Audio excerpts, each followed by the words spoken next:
अस्सलाम वालेकुम स्टूडेंट, उम्मीद है कि आप खैरियत से होंगे। आज मैं फ़िज़िक्स की एक और क्लास लेके आपके सामने हाज़िर हूँ।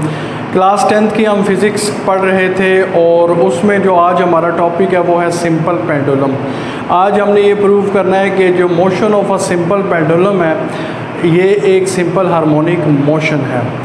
लेकिन इससे पहले कि हम ये प्रूव करें कि सिंपल पेंडुलम की मोशन जो है वो एक सिंपल हार्मोनिक मोशन है, हम सबसे पहले ये देख लेते हैं कि सिंपल हार्मोनिक मोशन होती क्या है, ताकि हमारे माइंड में एक दफ़ा ये फ्रेश हो जाए ये डेफिनेशन कि सिंपल हार्मोनिक मोशन क्या होती है। फिर उसके बाद हम ये देख सकें कि क्या पेंडुलम में भी वही खुसूसियात है सिंपल हार्मोनिक मोशन की जो हमने डेफिनेशन में डिस्कस की है। तो आइए देखते हैं डेफिनेशन, जो सिंपल हार्मोनिक मोशन की डेफिनेशन है वो क्या है। सिंपल हार्मोनिक मोशन की डेफिनेशन है कि when an object oscillate about mean position, जब कोई भी ऑब्जेक्ट कोई भी चीज़ अपनी मीन पोजीशन के गिर्द ऑसिलेट करती है या वाइब्रेट करती है, यानी या चक्कर लगाती है, इधर उधर घूमती है, its acceleration is directly proportional to its displacement from mean position. तो उस चीज़ के अंदर जो एक्सेलरेशन पैदा होती है वो एक्सेलरेशन डायरेक्टली प्रोपोर्शनल होती है इसकी डिस्प्लेसमेंट के, and is always directed towards mean position. ठीक है, और जो एक्सेलरेशन की डायरेक्शन होती है वो किस जानिब होती है, मीन पोजीशन की जानिब होती है। तो this motion is called simple harmonic motion. अगर आप इस डेफिनेशन में गौर करें तो इस डेफिनेशन में हमें दो चीज़ों का पता लगता है, दो प्रॉपर्टीज़ का पता लगता है कि सिंपल हार्मोनिक मोशन में ये दो प्रॉपर्टीज़ होती हैं, और किसी भी ऑब्जेक्ट में अगर ये दो प्रॉपर्टीज़ या दो खसूसियात हों तो वो सिंपल हार्मोनिक मोशन होती है। नंबर वन देखें कि एक्सेलरेशन जो होती है वो डायरेक्टली प्रोपोर्शनल होती है किसके, डिस्प्लेसमेंट के। पहली जो शर्त है, यानी कि नंबर वन, जो एक्सेलरेशन पैदा होती है वो डायरेक्टली प्रोपोर्शनल होती है किसके, डिस्प्लेसमेंट के। और नंबर 2 पॉइंट है, and is always directed towards mean position. ये नंबर 2 पॉइंट है। नंबर 2 जो पॉइंट है वो ये कह रहा है कि जो एक्सेलरेशन की डायरेक्शन होती है वो मीन पोजीशन की जानिब होती है। ये दो, किसी भी मोशन में दो खूबियाँ, दो प्रॉपर्टीज़ या दो करैक्टरिस्टिक्स या दो फीचर्स होंगे तो that motion will be called simple harmonic motion. यहाँ पर आपने एक और बात का ख्याल रखना है कि देखिए हमने कहा acceleration is directly proportional to displacement. Displacement के साथ हमने माइनस का साइन लगाना है। उसकी वजह ये है कि डिस्प्लेसमेंट और एक्सेलरेशन की जो डायरेक्शन है ये अपोजिट में है, यानी अगर डिस्प्लेसमेंट इस तरफ है तो एक्सेलरेशन दूसरी तरफ होगी। तो दैट्स वाई, क्योंकि इनकी ऑपोजिट डायरेक्शन है, तो that's why we use minus sign, कि हम इसलिए इसके साथ माइनस का साइन यूज़ करते हैं। तो आए देखते हैं कि सिंपल पेंडुलम में भी क्या ये दो खूबियाँ हैं, जब वो वाइब्रेट करता है अपनी मीन पोजीशन के गिर्द ऑसिलेट करता है तो क्या उसमें भी ये दो खूबियाँ हैं कि उसकी एक्सेलरेशन जो है वो डायरेक्टली प्रोपोर्शनल है डिस्प्लेसमेंट के, और एक्सेलरेशन की जो डायरेक्शन है वो मीन पोजीशन की जानिब है। तो आए चलते हैं सिंपल पेंडुलम की जानिब। तो आए स्टूडेंट, हम देखते हैं कि सिंपल पेंडुलम क्या होता है। A simple pendulum consists of a single isolated bob suspended from frictionless support by light extensible string।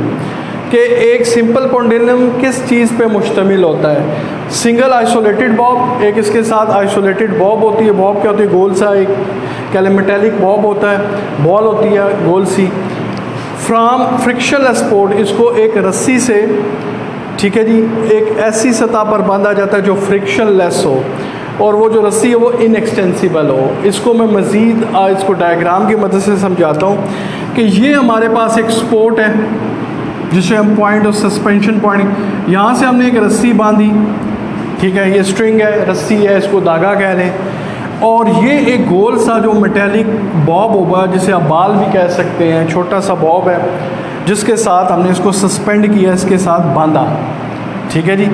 अब ये जो होगा ये बॉब है, इसका मैस जो होगा वो m है, m इसका मैस है। ये हमारे पास जो है वो स्ट्रिंग है, ठीक है जी, एक स्ट्रिंग है, रस्सी है, और ये जो जिस जगह हमने बांधा है इसको हम सस्पेंशन पॉइंट कह सकते हैं, सस्पेंशन पॉइंट। ये जो चीज़ होनी चाहिए सारी फ्रिक्शन लेस होनी चाहिए। अगर फ्रिक्शन इसमें होगी तो इंडिपेंडेंट जो मूवमेंट है वो जो पेंडुलम की बॉब की वो हम नहीं ऑब्ज़र्व कर सकेंगे। तो लिहाजा हमने देखा कि एक सिंपल पेंडुलम जो कंसिस्ट होता है वो सिंगल आइसोलेटेड बॉब, एक सिंगल बॉब पे मुश्तमिल होता है। फ्राम अ फ्रिक्शनलेस स्पोर्ट, एक ऐसी स्पोर्ट के साथ बंधा होता है जो कि फ्रिक्शनलेस हो। बाय अ लाइट एक्सटेंसिबल स्ट्रिंग, किसके साथ बंधा होता है? एक लाइट सी, एक हल्की सी रस्सी के साथ या धागे के साथ। और इसमें एक बात गौर करने वाली है, वो है इनएक्सटेंसिबल। इनएक्सटेंसिबल का मतलब क्या है? देखिए, आपने रबर देखेंगे, अगर रबर को आप खींचें तो वो लंबा हो जाता है, छोड़ेंगे तो फिर अपनी जगह पे आएगा, फिर आप खींचेंगे तो वो लंबा हो जाएगा और अपनी जगह पे। लेकिन वो कह रहे हैं कि ये जो आपने रस्सी बांधी है ना, इसमें इस तरह की लचक नहीं होनी चाहिए। इसमें इस तरह की लचक अगर होगी या खिंचाव होगा तो फिर हम बॉब को उस तरीके से नहीं मूव करा सकते हैं या सिंपल हार्मोनिक मोशन को इम्प्रूव नहीं करते। तो लिहाजा जो ये रस्सी है, ये जो धागा है, ये इनएक्सटेंसिबल हो, इसमें खिंचाव ना आता हो, रबर की तरह इसमें खिंचाव ना आए।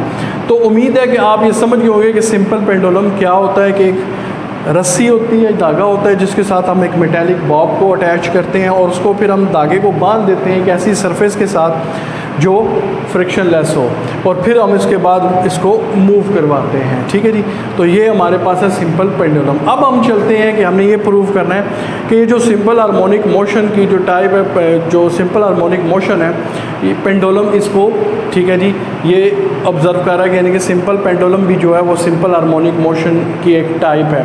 तो जो मोशन ऑफ अ पेंडुलम है वो सिंपल हार्मोनिक मोशन है। तो आइए चलते हैं, हम देखते हैं कि पेंडुलम की मोशन जो है वो सिंपल हार्मोनिक मोशन है। तो डियर स्टूडेंट, ये हमारे पास एक सिंपल पेंडुलम है, ठीक है जी, और इसको हमने एक धागे के साथ बांधा हुआ है। अब ये यहाँ पर जो उसकी है, यहाँ पर ये स्टेशनरी हालत में इक्विलिब्रियम है, ये इसकी ओ पोजीशन है, यानी मीन पोजीशन है। हम इसको कह सकते हैं ये इसकी मीन पोजीशन है, क्योंकि यहाँ पर ये बिल्कुल हालत सुकून में है, एट रेस्ट है, एक स्टेशनरी पोजीशन में है। अब यहाँ पर ये स्टेशनरी पोजीशन में क्यों है? मीन पोजीशन पे ये स्टेशनरी पोजीशन में क्यों है? क्योंकि यहाँ पर इस पर दो फोर्सेस अप्लाई हो रही हैं, ठीक है जी। एक जो है वो इसका वेट है जो इस बॉब को नीचे की जानिब ले रहा है, नीचे की जानब अट्रैक्ट कर रहा है, नीचे की जानब खींच रहा है। और वेट हमें पता है किसके बराबर होता है? W is equal to mg। Weight किसके बराबर होता है? W is equal to mg। जो फोर्स है, जो वेट की फोर्स है, वो उसको नीचे की तरफ जो है अट्रैक्ट कर रही है। इसी तरह जो इस धागे, जो स्ट्रिंग है, इसके अंदर जो टेंशन है, ठीक है, जो उसके अंदर खिंचाव है, वो इस बॉब को ऊपर की तरफ लेके जा रहा है, ठीक है। यानी कि जो रस्सी के अंदर टेंशन है वो इसको किस तरफ मूव कर रही है? अपवर्ड, वर्टिकली अपवर्ड, और जो वेट है वो वर्टिकली डाउनवर्ड इसको मूव कर रहा है। तो दोनों फोर्सेस का क्योंकि मैग्नीट्यूड सेम है और डायरेक्शन ऑपोजिट है, तो एक दूसरे के असर को ये कैंसिल करती हैं, जिसकी वजह से जो बॉब है ये स्टेशनरी हालत में आ जाता है, ठीक है। तो एट मीन पोजीशन जो बॉब है ये बिल्कुल एक रेस्ट पोजीशन में है। अब हम क्या करते हैं, फॉर एग्जांपल इस बॉब को जो है ना हल्का सा यहाँ पर मूव करा लेते हैं, इसकी पोजीशन हम थोड़ी सी चेंज कर देते हैं। फॉर एग्जांपल मैं इस बॉब को यहाँ ले आता हूँ, ये इसकी ए पोजीशन है, जिसको हम एक्सट्रीम पोजीशन भी कह सकते हैं, इसकी एक्सट्रीम पोजीशन। अब क्या होगा कि जब हम बॉब को यहाँ पर लेके आएंगे, तो जब हम इसको छोड़ेंगे यहाँ से, तो क्या होगा, ये यहाँ अपनी मीन पोजीशन पे आएगा और फिर ये आगे इधर मूव करेगा। तो दूसरी इसकी ये एक्सट्रीम पोजीशन हो जाएगी बी, ठीक है जी, ये इसकी बी पोजीशन होगी।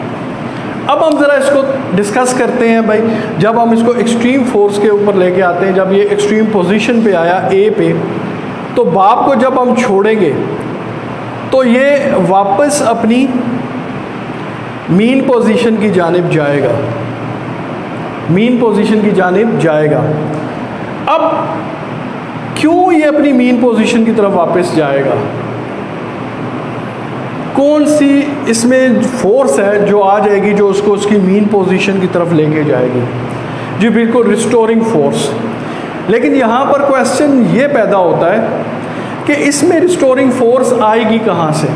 स्प्रिंग, जैसे हमने स्प्रिंग की मोशन को जब हमने प्रूव किया था कि स्प्रिंग के साथ हम मैस अटैच करके अब जब हम स्प्रिंग की मूव करवाते हैं वो सिंपल हार्मोनिक मोशन है, उसमें जो रिस्टोरिंग फोर्स है वो स्प्रिंग के अंदर थी। स्प्रिंग के अंदर नेचुरल एक जो है रिस्टोरिंग फोर्स थी, दैट्स वाई स्प्रिंग जो है वो वाइब्रेट कर रहा था अपनी मीन पोजीशन के। लेकिन इस धागे में, इस बॉब में कहाँ से रिस्टोरिंग फोर्स है, कौन सी चीज़ है रिस्पॉन्सिबल जो इसको रिस्टोरिंग फोर्स दे रही है? जी वो है उसका वेट। ठीक है, वेट क्या कर रहा है उसको, अगेन जो है वो उसको नीचे की जानिब, ठीक है, लोएस्ट पोजीशन की जानिब उसको मूव करवा रहा है, यानी कि नीचे की जानिब उसको W = mg ये इसको मूव करवा रहा है। और जिसकी वजह से क्या हो रहा है कि बॉब जो है वो रिस्टोरिंग फोर्स आ रही है और वो अपनी मीन पोजीशन पे, जब ये अपनी मीन पोजीशन पे आएगा तो यहाँ पर बॉब क्या रुकेगा? जी नहीं रुकेगा। वो क्या करेगा कि दूसरी अपनी एक्सट्रीम पोजीशन B की जानिब चला जाएगा। जब वो B की जानिब जाएगा, अब यहाँ पर मीन पोजीशन से उसको B पोजीशन की जानिब कौन सी चीज़ लेंगे? ड्यू टू इनर्शिया, इनर्शिया की वजह से ये जो बॉब है ये यहाँ पर रुकेगा नहीं और वो वापस कहाँ जाएगा? B पोजीशन पे एक्सट्रीम, और फिर एक्सट्रीम पोजीशन से रिस्टोरिंग फोर्स इसको वापस जो है वो इस साइड पे ले आएगी अपनी मीन पोजीशन, और फिर मीन पोजीशन से ये एक्सट्रीम पोजीशन, इसी तरह मीन और एक्सट्रीम ये इसी तरह वाइब्रेट करता रहेगा। तो इसका मतलब ये हुआ कि बेसिकली जो धागे के अंदर या बॉब के अंदर, ये जो पेंडुलम के अंदर जो रिस्टोरिंग फोर्स पैदा होती है, ये बेसिकली इसका वेट जो है वो इसको प्रोवाइड करता है। अब यहाँ पर क्वेश्चन ये पैदा होता है कि अगर हम इस वेट को कंपोनेंट्स में तोड़ें, ठीक है, कंपोनेंट में तोड़ें, लेकिन इससे पहले एक और पॉइंट हम समझ लेते हैं कि अभी हमने थोड़ी देर पहले बात की कि वेट जो है बॉब का वो उसको नीचे डाउनवर्ड की तरफ जो है वो मूव कर रहा है, और जो टेंशन ऑफ अ स्ट्रिंग है, रस्सी की जो टेंशन है उसको अपवर्ड, ये एक दूसरे को कैंसिल कर रहे हैं, तो बॉब स्टेशनरी हालत में है। तो यहाँ पर भी तो यही केस है ना कि जो टेंशन है स्प्रिंग में वो उसको अपवर्ड मूव कर रही है। तो क्या ये दोनों चीज़ें आपस में कैंसिल नहीं हो जानी चाहिए थी? जब दोनों फोर्सेस का मैग्नीट्यूड जो है सेम है लेकिन डायरेक्शन ऑपोजिट है, तो क्या ये कैंसिल नहीं हो जानी चाहिए? फिर बॉब को यहाँ से रिस्टोरिंग फोर्स कहाँ से आ गई? वेट कहाँ से दे रहा है? इसका मतलब है हमें ये चीज़ अब समझनी है कि जो वेट है वो किस तरीके से इसको रिस्टोरिंग फोर्स दे रहा है इस बॉब को, इस पेंडुलम को। तो इसके लिए हम सिंपल सी एक समझते हैं एक चीज़ को। आपने 9th में वेक्टर और स्केलर क्वांटिटीज़ के बारे में देखा होगा कि जब हम वेक्टर्स को हम उसके कंपोनेंट्स में तोड़ते हैं, ठीक है, तो फोर्सेस को उसके कंपोनेंट में तोड़ते हैं। जैसे मैं अगर इस वेट भी तो एक फोर्स है ना, अगर मैं इसको इसके कंपोनेंट में तोड़ता हूँ, फॉर एग्जांपल ये हमारे पास एक फोर्स है, वो है वेट W, ठीक है जी। अब हमें पता है ये जो होता है हमारा, ये अगर हम OX है तो ये हमारा X एक्सिस है, और ये जो हमारा है ये Y एक्सिस है, ठीक है जी, आप समझ गए, ये हमारा Y एक्सिस है। और जो X एक्सिस होता है उसको हमेशा हम cos थीटा बोलते हैं, और जो हमारा Y एक्सिस होता है हम इसको साइन थीटा बोलते हैं। क्या बोलते हैं? Sine theta. क्योंकि ये W है, W फोर्स है, वेट है, तो हम इनके साथ लिख सकते हैं W cos थीटा और W साइन थीटा भी हम इसके अंदर लिख सकते हैं। तो इसका मतलब है कि दो हमारे, अगर हम इसके कंपोनेंट बना लें इस वेट के, तो एक Y एक्सिस है जो कि साइन थीटा है, और एक जो है X एक्सिस है जो है cos थीटा है। अगर इसी को हम इस तरीके से देखें तो हमारे पास एक X एक्सिस आएगा और एक हमारे पास ये Y एक्सिस आएगा। ये जो हमारा X एक्सिस है, ठीक है जी, इसको हम कहते हैं cos थीटा, और जो हमारा Y एक्सिस है इसको हम बोलते हैं साइन थीटा। समझ गए? इसी चीज़ को अगर हम यहाँ पर अप्लाई करें इस तरीके से, तो ये जो हमारा होगा वो X है, और ये जो हमारा है वो Y है, और ये तो ज़रा हमारे पास जो वेट है। अब हमने इसको दो कंपोनेंट्स में तोड़ लिया। अब आप बिल्कुल समझ गए होंगे कि देखें ये जो चीज़ है ये इसको क्या कर रही है, अगर हम इसको देखें तो ये इसको डाउनवर्ड की तरफ लेके जा रही है, डाउनवर्ड, और जो टेंशन ऑफ द रिंग है, स्ट्रिंग है, वो उसको ऊपर की तरफ लेके जा रही है। तो इसका मतलब है इन दोनों की डायरेक्शन जो है, ये cos थीटा की, X cos थीटा की डायरेक्शन वो नीचे है, और जो टेंशन जो स्ट्रिंग है रस्सी में वो ऊपर की जानिब है। तो क्या होगा, ये एक दूसरे को कैंसिल कर देंगे। तो इसका मतलब है x cos थीटा जो है वो रिस्पॉन्सिबल नहीं है रिस्टोरिंग फोर्स का। पीछे बचता है हमारे पास साइन थीटा y एक्सिस। तो बेसिकली अब इसकी डायरेक्शन किस जानिब है, मीन पोजीशन की जानिब। इसका मतलब है कि ये जो साइन थीटा है ये रिस्पॉन्सिबल है इसको रिस्टोरिंग फोर्स प्रोवाइड करने में। इसका मतलब है हम लिख सकते हैं, लेकिन लिखने से पहले हम एक चीज़ और देख लेते हैं कि देखें हम अगर ये जैसे हम देखेंगे W is equal to m g है, W की वैल्यू क्या है mg, और अगर हम ये लिखते हैं W cos थीटा तो W की जगह W की वैल्यू डाल दें mg, तो ये mg cos थीटा भी हम इसको लिख सकते हैं। इसी तरह अगर W sin थीटा है और W की जगह उसकी वैल्यू लगा दें mg, तो mg sin थीटा भी हम इसको लिख सकते हैं। W sin थीटा की जगह हम इसको mg sin थीटा। तो यहाँ पर इस पॉइंट से हमें दो चीज़ों की समझ लगी, ठीक है, कि हम ये देख सकते हैं कि mg जो cos थीटा है, ठीक है जी, mg जो cos थीटा है ये एंटी पैरेलल है किसके, टेंशन के, यानी कि mg cos theta is antiparallel, mg cos theta is antiparallel to the tension t, के जो ये जो है इसकी डायरेक्शन डाउनवर्ड है और टेंशन की डायरेक्शन अपवर्ड है। तो cos थीटा जो है ये एक दूसरे के मुखालिफ ऑपोजिट है, ये एंटी पैरेलल है। So they will cancel each other. तो लिहाजा ये क्या करेंगे, एक दूसरे को क्या कर देंगे, कैंसिल कर देंगे। अब हमारे पास जो दूसरा कंपोनेंट, एक कंपोनेंट तो कैंसिल हो गया इसके, तो अब दूसरा कंपोनेंट हमारे पास क्या बचा, साइन थीटा बचा, वाई साइन थीटा। तो लिहाजा ये वाई साइन थीटा जो है ये रिस्पॉन्सिबल है, इस जो पेंडुलम है, ये स्ट्रिंग और बॉब है, इसको रिस्टोरिंग फोर्स दे रहा है, जो कि इसको मीन पोजीशन की तरफ ले रहा है। तो हम कह सकते हैं कि जो साइन थीटा है mg, ये जैसे मैंने बताया था कि mg साइन थीटा हम क्यों लिखेंगे, w जो है उसकी वैल्यू लगा, तो mg sine theta is responsible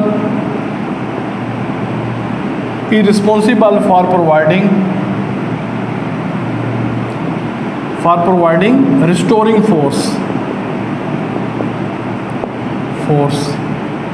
to the bob. इस बॉब को रिस्टोरिंग फोर्स जो दे रहा है वो mg साइन थीटा है। ये पॉइंट आपको क्लियर हो गया होगा, ठीक है, उम्मीद है कि आपको क्लियर हो गया। अब हम मज़ीद इसको देखते हैं कि देखें जब बॉब को हम मीन पोजीशन से एक्सट्रीम पोजीशन पे लेके आते हैं, ठीक है, अब एक्सटर्नल फोर्स को याद रखें, हम इसमें डिस्कस नहीं करते, एक्सटर्नल फोर्स से हमारा कंसर्न है ही नहीं, हमारा जो कंसर्न है वो रिस्टोरिंग फोर्स से है, ठीक है। तो क्या होता है कि जब ये अपनी मीन पोजीशन के गिर्द वाइब्रेट करता है, ठीक है, तो अब क्या होता है कि जब ये अपनी मीन पोजीशन पे आता है बॉब, जब ये अपनी मीन पोजीशन पे आता है, मीन पोजीशन क्या है इसकी, वो है O, हमने O से ज़ाहिर किया। जब ये अपनी मीन पोजीशन पे आता है यहाँ पर उसमें होती है इनर्शिया। इनर्शिया की वजह से क्या होता है कि ड्यू टू इनर्शिया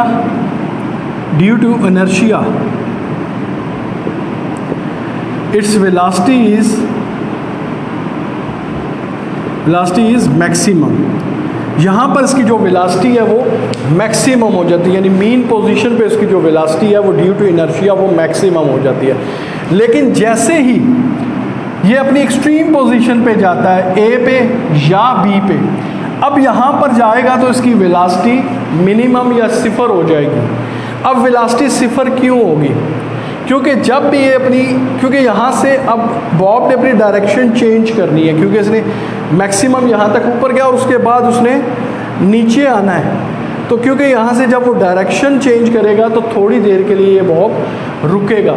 जब ये रुकेगा, स्टॉप होगा, तो इसकी एक्सेलरेशन जो है, वेलोसिटी जो है वो मिनिमम हो जाएगी या सिफर हो जाएगी। तो हम कह सकते हैं एट एक्सट्रीम पोजीशंस, हमारे पास एक्सट्रीम पोजीशन कौन कौन सी हैं, A और B, A and B velocity is minimum, आप मिनिमम भी कह सकते हैं या ज़ीरो भी कह सकते हैं, ठीक है। इसकी वेलोसिटी ज़ीरो होगी, उसकी मैंने आपको वजह बता दी, ठीक है जी। तो मीन पोजीशन पे वेलोसिटी मैक्सिमम होगी और एक्सट्रीम पोजीशन पे वेलोसिटी उसकी मिनिमम होगी। अब हम डिस्कस कर लेते हैं कि इसमें एनर्जीज, जो दो किस्म की एनर्जी आपको पता है, एक काइनेटिक एनर्जी होती है और एक पोटेंशियल एनर्जी होती है, ठीक है। तो हम ये देख लेते हैं कि एनर्जीज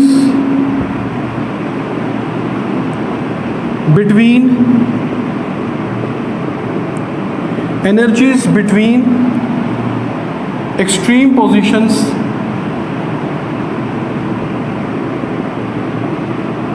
हमारे पास एक्सट्रीम पोजीशन कौन कौन सी हैं, ए और बी, दो पोजीशन है, यानी ए एंड बी, हमारे पास दो एक्सट्रीम पोजीशन है। देखें अब यहाँ पर देखें, जब बॉब अपनी लोएस्ट पोजीशन यानी मीन पोजीशन पे होता है, ये इसकी लोएस्ट पोजीशन है, ठीक है। क्योंकि अब यहाँ पर बॉब में मैक्सिमम जो होती है वो वेलोसिटी होती है और इनर्शिया, जिसकी वजह से बॉब यहाँ पर रुकता नहीं है, ठीक है। यहाँ पर ये रुकेगा नहीं, जिसकी वजह से क्या होगा कि एट ओ, यानी कि इस ओ से क्या मुराद है आपकी मीन पोजीशन, यहाँ पर जो आपकी पोटेंशियल एनर्जी है, ठीक है, पोटेंशियल एनर्जी होगी वो मिनिमम हो जाएगी, बहुत कम होगी या ये सिफर होगी, क्योंकि अब बॉब ने यहाँ पर मूव करना है, काइनेटिक एनर्जी जिसको आप मूविंग एनर्जी भी कहते हैं, वेलोसिटी मैक्सिमम होने की वजह से ये बॉब यहाँ पर रुकेगा नहीं बल्कि आगे मूव करेगा एक्सट्रीम, तो इसमें जो काइनेटिक एनर्जी होगी वो मैक्सिमम हो जाएगी, ठीक है जी। कि मीन पोजीशन पे जो उसकी पोटेंशियल एनर्जी है इस बॉब में वो मिनिमम होगी और काइनेटिक एनर्जी मैक्सिमम होगी। लेकिन अगर हम extreme position point A and B पे आए, जो इसकी एक्सट्रीम पोजीशन है, ये ए एक्सट्रीम पोजीशन है और ये इसकी बी एक्सट्रीम पोजीशन है, अगर हम यहाँ पे आए तो ये उलट हो जाएगा, क्योंकि यहाँ पर बॉब जो है एक्सट्रीम पोजीशन से आगे मूव नहीं करेगा, ठीक है। तो यहाँ पर इसकी जो पोटेंशियल एनर्जी है वो मैक्सिमम हो जाएगी और जो इसकी मूविंग एनर्जी है, क्योंकि आप इस एक्सट्रीम पोजीशन पे यहाँ रिस्टोरिंग फॉर मैक्सिमम होने की वजह से बॉब नीचे की तरफ आएगा, तो यहाँ पर जो इसकी जो काइनेटिक एनर्जी है एट एक्सट्रीम पोजीशन वो मिनिमम हो जाएगी। तो ये चंद जो करेक्टरिस्टिक्स थी हमने देखा कि इस बॉब के अंदर हैं, ठीक है। अब हमने ये देखा कि जो बॉब है वो यहाँ से जब यहाँ अपनी एक्सट्रीम पोजीशन पे जाता है तो ये इसका जितना ये फासला तय करता है इसको हम x यानी डिस्प्लेसमेंट लिखते हैं, और दूसरी जानब अगर हम देखें तो यहाँ से यहाँ इसकी जानिब जो है मूव करता है, तो यहाँ से यहाँ की जानब ये फासला तय कर रहा है, तो ये इसकी डिस्प्लेसमेंट है। डिस्प्लेसमेंट को हम x से ज़ाहिर करते हैं। अब हमने ये प्रूव करना है कि ये जो पेंडुलम जो है मूव कर रहा है, ये जो बॉब हमने रस्सी के साथ बांधा है, ये जो मूव कर रहा है अपनी मीन पोजीशन के गिर्द, इसकी जो मोशन है, ये जो मूविंग है इसकी, ये एक सिंपल हार्मोनिक मोशन है। अब हम इस चीज़ को प्रूव करते हैं एक इक्वेशन की मदद से।